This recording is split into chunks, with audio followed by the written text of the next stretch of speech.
ब्रह्ममुरारिसुरार्चितलिङ्गं निर्मलभासितशोभितलिङ्गं जन्मजदुःखविनाशकलिङ्गं तत्प्रणमामि सदा शिवलिङ्गं देवमुनिप्रवरार्चितलिङ्गं कामदहं करुणाकरलिङ्गं रावणदर्पविनाशनलिङ्गं तत्प्रणमामि सदा शिवलिङ्गं सर्वसुगन्धिसुलेपितलिङ्गं बुद्धिविवर्धनकारणलिङ्गं सिद्धसुरासुरवन्दितलिङ्गं तत्प्रणमामि सदा शिवलिङ्गं कनकमहामणिभूषितलिङ्गं फणिपतिवेष्टितशोभितलिङ्गं दक्षसुयज्ञविनाशनलिङ्गं तत्प्रणमामि सदा शिवलिङ्गम्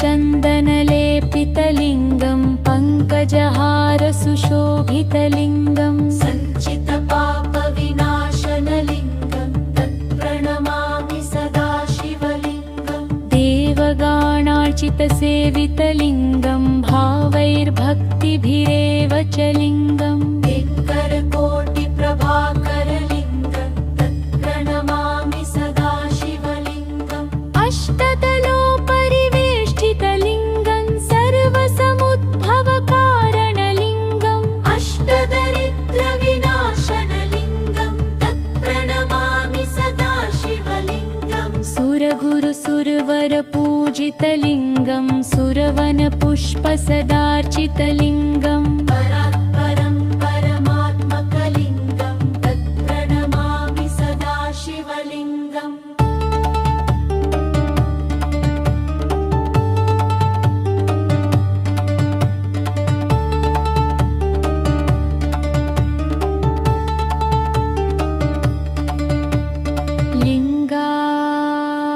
लिङ्गाष्टकमिदं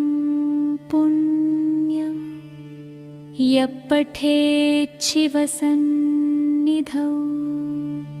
शिवलोकमवाप्नोति शिवेन सह मोदते।